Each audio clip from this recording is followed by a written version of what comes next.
శుక్లాం బ్రహ్మ విచారసార పరమాద్యాం జగద్వ్యాపినీం వీణా పుస్తకధారిణీం అభయదాం జాడ్యాంధకారాపకాం హస్తే స్ఫాటికమాలికాం విదదతీం పద్మాసనే సంస్థితాం వందే తాం పరమేశ్వరీం భగవతీం బుద్ధిప్రదాం శారదాం. శ్రీ మహాగణాధిపతయే నమః. శ్రీ మహాసరస్వత్యై నమః. శ్రీ గురుభ్యో నమః. 2026వ సంవత్సరము మార్చి నెలలో, ముందుగా ఈ మార్చి మాసంలో గ్రహస్థితి ఎలా ఉంది అనే విషయాన్ని మనం చూసినట్టయితే, రవి 14వ తారీఖు వరకు కుంభరాశిలో సంచరిస్తున్నాడు. తదనంతరం మీనరాశిలోకి ప్రవేశిస్తున్నాడు. కుజుడు కుంభరాశిలో సంచరిస్తున్నాడు. బుధుడు కుంభరాశిలో సంచరిస్తున్నాడు. గురువు మిథున రాశిలో సంచరిస్తున్నాడు. శుక్రుడు మీనరాశిలో సంచరిస్తూ 26వ తారీఖున మేషరాశిలోకి ప్రవేశిస్తున్నాడు. శని మీనరాశిలో సంచరిస్తున్నాడు. రాహువు కుంభరాశిలో, కేతువు సింహరాశిలో సంచరిస్తున్నారు. ఈ విధంగా గ్రహస్థితి ఉంది. అయితే ఈ గ్రహస్థితి మూలకంగా సింహరాశిలో జన్మించినటువంటి పురుషులకు మార్చి నెలలో గోచార ఫలితాలు ఎలా ఉన్నాయో తెలుసుకుందాం. ఈ మార్చి మాసంలో ఉన్నటువంటి గ్రహస్థితిని దృష్టిలో పెట్టుకున్నట్టయితే, పురుషులకు ఉద్యోగం చేస్తున్నటువంటి వాళ్ళు ముఖ్యంగా స్పష్టమైనటువంటి ఒక స్థితికి వస్తారు. అంతకుముందు గతంతో పోల్చుకున్నట్టయితే కొంత అన్సర్టనిటీని వాళ్ళు పొందారు. ఈ మాసంలో ఆ అన్సర్టనిటీ నుండి బయటకు వచ్చి ఒక స్పష్టమైనటువంటి స్థితికి వచ్చే అవకాశాలు కనబడుతున్నాయి. పై అధికారుల యొక్క ప్రశంసలకు గురి అవుతారు. అది ఒక సంతోషకరమైనటువంటి విషయం. తద్వారా ప్రమోషను పొందేటువంటి అవకాశాలు కూడా కనబడుతున్నాయి. ఆర్థికంగా ఒక మంచి స్థితికి వస్తారు. వ్యాపారస్తులు వ్యాపార విస్తరణకై ప్రయత్నాలు చేస్తారు. కొత్త ఒప్పందాలను చేసుకుంటారు. ఇంటిలో భార్య పిల్లలతో సౌఖ్యంగా ఉంటారు. దాంపత్యము అనుకూలంగా ఉంటుంది. పిల్లలు మంచి స్థాయిలో నిలిచేటువంటి అవకాశాలు ఉన్నాయి. తద్వారా కొంత మీరు గర్వానికి లోనవుతారు. దాని నుండి కొంత బయటపడాలి. మనిషి ఎప్పుడైనా కూడాను, ఏ స్థితిలోనైనా కూడాను సహనంతో ఉండడము, నిగర్వంగా ప్రవర్తించడము చాలా ముఖ్యమైనటువంటిది. కాబట్టి భగవంతుడి అనుగ్రహంతో కొన్ని మంచి పనులు మనకు వచ్చినప్పటికీ దాని మూలకంగా గర్వంతో ఉంటూ తోటి వారికి అనర్థాలు చేయకుండా ఉండాలి. అది చాలా ముఖ్యమైనటువంటిది. ఇక ఆస్తి కొనుగోలు చేసేటువంటి అవకాశాలు ఉన్నాయి. ముఖ్యమైనటువంటి వస్తువులను, విలువైనటువంటి వస్తువులను కొనుగోలు చేస్తారు. వాహన సౌఖ్యం గోచరిస్తుంది. శత్రువులపై విజయాన్ని పొందుతారు. కోర్టు వ్యవహారాలలో అనుకూలత గోచరిస్తుంది. విదేశీ ప్రయాణ అవకాశాలు కనబడుతున్నాయి. ప్రయాణాలు ఓవరాల్గా మీకు లాభదాయకంగా ఉంటుంది. కార్య సాఫల్యం గోచరిస్తుంది. ఇక ఆరోగ్యము పూర్వంతో పోల్చుకున్నట్టయితే మీకు నయమవుతుంది. ఈ మాసం లోపల చాలా స్థిరంగా ఉంటుంది. ఆరోగ్యంతో ఇబ్బంది ఏమీ లేదు. మానసికంగా ధైర్యంగా ఉంటారు. పనులను నేను పూర్తి చేయగలుగుతాను అనేటువంటి ఒక ఆత్మవిశ్వాసము, కాన్ఫిడెన్స్ అనేటువంటిది మీ లోపల పెరుగుతుంది. పెట్టుబడులు లాభిస్తాయి. స్నేహితుల సహాయ సహకారాలు అందుతాయి. సోదరులతో అనుకూలంగా ఉంటారు. కుటుంబ పెద్దలు, సమాజంలో మంచి స్థితిలో ఉన్నటువంటి వాళ్ళ యొక్క సహాయ సహకారాలు, ఆశీస్సులు లభిస్తాయి. తద్వారా చాలా పనుల లోపల కూడాను మీకు ఒక సుఖమయమైనటువంటి స్థితికి మీరు చేరుకుంటారు. సమాజంలో గౌరవ మర్యాదలు లభిస్తాయి. కొత్త పరిచయాలు కలిసి వస్తాయి. అప్పులు తగ్గుతాయి. పూర్వం తీసుకున్నటువంటివి రిపే చేయడం మూలకంగా కొంత ప్రశాంతంగా ఉండేటువంటి అవకాశాలు ఉన్నాయి. ఆత్మవిశ్వాసం పెరుగుతుంది.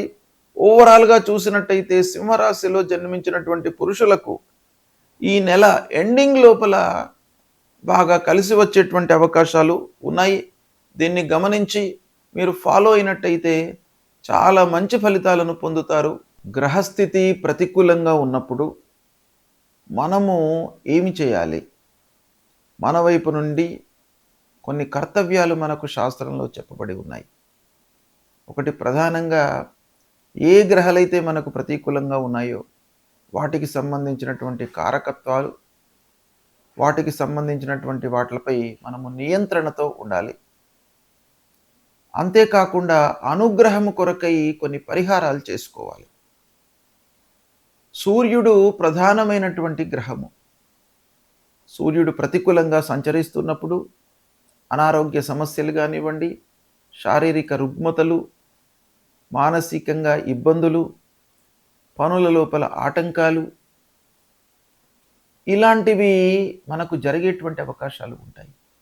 కాబట్టి సూర్యుడు ప్రతికూలంగా ఉన్నప్పుడు తప్పకుండా మనము మూలమంత్రాన్ని జపించడము. సూర్యుడికి సంబంధించినటువంటి మూలమంత్రము జపా కుసుమ సంకాశం కాశ్యపేయం మహద్యుతిం తమోరిం సర్వపాపఘ్నం ప్రణతోస్మి దివాకరం అనేటువంటి మూలమంత్రాన్ని ప్రతినిత్యం కూడాను చదువుకోవడము. తర్వాత సూర్యుడికి నమస్కారము చాలా ముఖ్యమైనటువంటిది. నమస్కార ప్రియో భానుహు అని మనకు శాస్త్రం చెప్తోంది. ఆ సూర్యనారాయణుడికి ప్రతినిత్యం కూడాను ఉదయం పూట లేచి 12 మార్లు సూర్యుడికి నమస్కారం చేసుకొని 3 సార్లు అర్ఘ్యప్రదానం చేసినట్టయితే మీకు ఆ సూర్యుడి యొక్క అనుగ్రహం లభిస్తుంది. తద్వారా ఆరోగ్య సమస్యలు మీ దరి చేరకుండా ఉంటాయి. అంటే మీరు ఆరోగ్యంగా ఉంటారు సూర్య నమస్కారాలు చేసినట్టయితే. కనుక ప్రతి వాళ్ళు కూడాను సూర్యుడు ప్రతికూలంగా ఉన్నప్పుడు, సూర్యుడు 3, 6, 10, 11 ఈ స్థానాలలో సంచరిస్తున్నప్పుడు శుభ ఫలితాలను ఇస్తాడు. ఇవి కాకుండా మిగతా స్థానాలలో సంచరిస్తున్నప్పుడు మీరు పరిహారం చేసుకోండి. ప్రతినిత్యం కూడాను సూర్యుడికి నమస్కారాలు చేసినట్టయితే మీకు చాలా మంచి ఫలితం వస్తుంది. కనుక దీన్ని దృష్టిలో పెట్టుకోండి. ఇక రెండవది, మనకు ప్రతికూలమైనటువంటి ఫలితాలను ప్రభావితం చేసేటువంటి గ్రహము అంగారకుడు, అంటే కుజగ్రహము. ఈ కుజుడు 3, 6, 11 స్థానాలలో సంచరిస్తున్నప్పుడు మంచి ఫలితాలను ఇస్తాడు. ఉచ్చ స్థానంలో సంచరిస్తున్నప్పుడు మంచి ఫలితాలను ఇస్తాడు. మిత్రక్షేత్రాలలో సంచరిస్తున్నప్పుడు మంచి ఫలితాలను ఇస్తాడు. కాబట్టి అవి కాకుండా ప్రతికూలమైనటువంటి స్థానాలలో ఉన్నప్పుడు మీరు అంగారకుడి ప్రీత్యర్థమై అంగారకుడి మూలమంత్రాన్ని ప్రతినిత్యం కూడాను చదువుకోండి. ఏంటి అది? ధరణీ గర్భ సంభూతం విద్యుత్కాంచన సన్నిభం కుమారం శక్తిహస్తంచ మంగళం ప్రణమామ్యహం అనేటువంటి ఈ మూలమంత్రాన్ని ప్రతినిత్యం కూడాను చదువుకోండి. సుబ్రహ్మణ్య స్వామిని కొలవండి. సుబ్రహ్మణ్య స్వామి దేవాలయానికి వెళ్ళండి. సుబ్రహ్మణ్య స్వామి దేవాలయానికి వెళ్ళి ఆ భగవంతుడి యొక్క అనుగ్రహాన్ని పొందినట్టయితే మీ లోపల ధైర్యము, ఆత్మవిశ్వాసం పెరుగుతుంది. ధైర్యము, సాహసము, ఆత్మవిశ్వాసం అనేటువంటిది చాలా ముఖ్యమైనటువంటిది. పనుల లోపల మనకు విజయం చేకూర్చడానికి ఆత్మవిశ్వాసం చాలా ముఖ్యమైనటువంటి పాత్రను పోషిస్తుంది. కాబట్టి అది మీకు సుబ్రహ్మణ్య స్వామిని కొలవడం మూలకంగా వస్తుంది. కాబట్టి సుబ్రహ్మణ్య స్వామి దేవాలయానికి వెళ్ళండి. ఇక బుధుడు మీకు మంచి ఆలోచనలను, సమయస్ఫూర్తిని, తర్వాత వ్యాపారంలో మీకు అనుకూలతను ఇచ్చేటువంటి గ్రహము. అలాంటి బుధుడు మీకు ప్రతికూలంగా ఉన్నప్పుడు మీరు విష్ణు సహస్రనామ పారాయణం చేయండి. బుధుడికి సంబంధించినటువంటి మూలమంత్రంతో పాటుగా విష్ణు సహస్రనామ పారాయణము.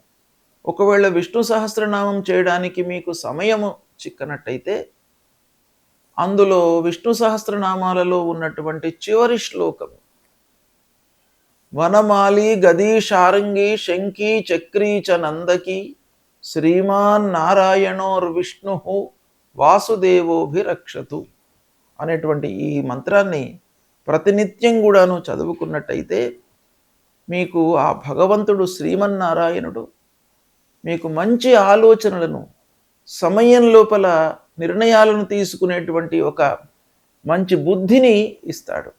తద్వారా మీకు వ్యాపారంలో లాభం చేకూరుతుంది, ఉద్యోగంలో మీరు మంచి స్థితిలో ఉంటారు, మంచి పనితనాన్ని మీరు ప్రదర్శిస్తారు. ఇలాంటి ఎన్నెన్నో విషయాల లోపల కూడాను మీకు మంచి ఫలితము ఆ శ్రీమన్నారాయణుడి మూలకంగా అనుగ్రహం లభిస్తుంది కనుక ఇది చెయ్యండి మీరు.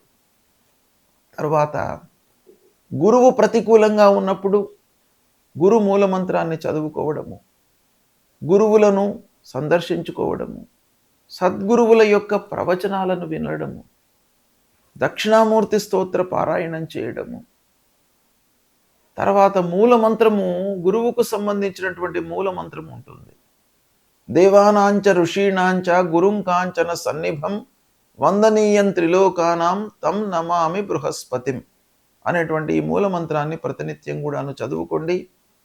తల్లిదండ్రులను సేవించండి. ముఖ్యంగా గురువు మీకు ప్రతికూలంగా ఉన్నప్పుడు 2, 5, 7, 9, 11 ఈ స్థానాలలో సంచరిస్తున్నప్పుడు గురువు మీకు మంచి ఫలితాలను ఇస్తాడు. ఉచ్చ స్థానంలో ఉన్నప్పుడు మంచి ఫలితాన్ని ఇస్తాడు. మిత్రక్షేత్రంలో సంచరిస్తున్నప్పుడు మంచి ఫలితాలను ఇస్తాడు. శుభ దృష్టితో ఉన్నప్పుడు మంచి ఫలితాలను ఇస్తాడు. కనుక ఇది కాకుండా మిగతా స్థానాలలో సంచరిస్తున్నప్పుడు తప్పకుండా మీరు ఈ గురువుకు సంబంధించినటువంటి పరిహారాలు చేసుకోవాలి. ఏ స్థానంలో ఉన్నప్పటికీ తల్లిదండ్రుల యొక్క ఆశీర్వచనము, అనుగ్రహము మీకు చాలా అవసరము. కనుక ప్రతినిత్యం కూడాను తల్లిదండ్రులను మీరు సేవించండి. వాళ్ళ యొక్క ఆరోగ్య సమస్యలు, వాళ్ళ యొక్క బాగోగులను మీరు తెలుసుకోండి. వాళ్ళ మూలకంగా మీకు చాలా మంచి జరుగుతుంది. కాబట్టి తల్లిదండ్రులను ప్రేమించండి. ఇక శనీశ్వరుడు, శని మూలకంగా మీకు కొన్ని పనుల లోపల ఆలస్యము, ఆర్థిక సమస్యలు జరుగుతాయి. కాబట్టి శని ప్రీత్యర్థమై హనుమాన్ చాలీసా చదువుకోండి. శనిగ్రహాన్ని నవగ్రహాల లోపల పశ్చిమ దిశ లోపల శనీశ్వరుడు ఉంటాడు. ఆ శనీశ్వరుడికి సంబంధించినటువంటి మూలమంత్రం చదువుకోండి. అదేవిధంగా రాహుకేతువులకు సంబంధించినటువంటి మూలమంత్రాలు, అమ్మవారిని దర్శించుకోవడము, విఘ్నేశ్వరుణ్ణి పూజించడము ఇలాంటివి చేసినట్టయితే మీకు గ్రహస్థితి మూలకంగా కలిగే దుష్ప్రభావము, దుష్ఫలితాలు దూరమయ్యి ఆ భగవంతుడి యొక్క అనుగ్రహం లభిస్తుంది. శుభం.